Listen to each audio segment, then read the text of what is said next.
Welcome to Stimulus Today. Before I get into today's stimulus update, make sure you like, subscribe, and share this video to keep all of you and yours informed on all things stimulus. Starting right off, Democrats and Republicans have made some progress regarding key sticking points such as state and local funding and liability protections for companies.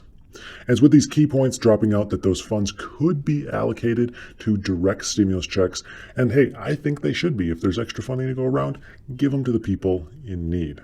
The bill containing state funding and liability protection came out to $160 billion, which is over half the cost for the first $1,200 stimulus checks.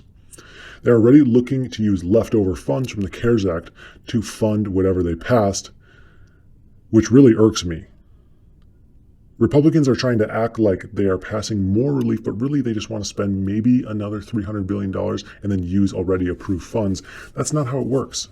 Repurpose that CARES Act money and then spend more money on top of that to help out the people. That money was already voted on, and we obviously need much more relief than that. Just spend for both.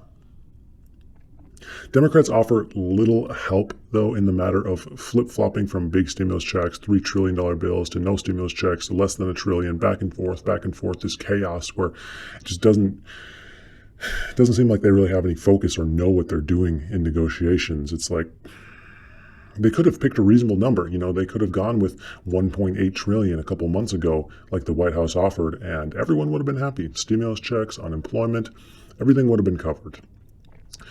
Friday is now the deadline for not only stimulus relief, but also the government spending bill. However, it appears they have little to no problems making sure they're getting paid and their vacations are set and ready to go.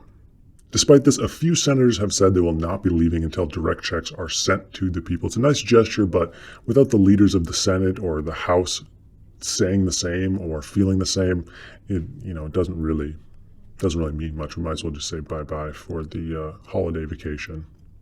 The electoral votes declaring Biden the winner also add some more chaos to the mix here, with the current president, Trump, standing steadfast on his voter fraud charges. Another just wedge to shove in and divide bipartisan talks between the two parties. Tuesday led an hour-long meeting between the four main leaders having to do with these negotiations on stimulus: Chuck, Nancy, Mitch, and Mnuchin.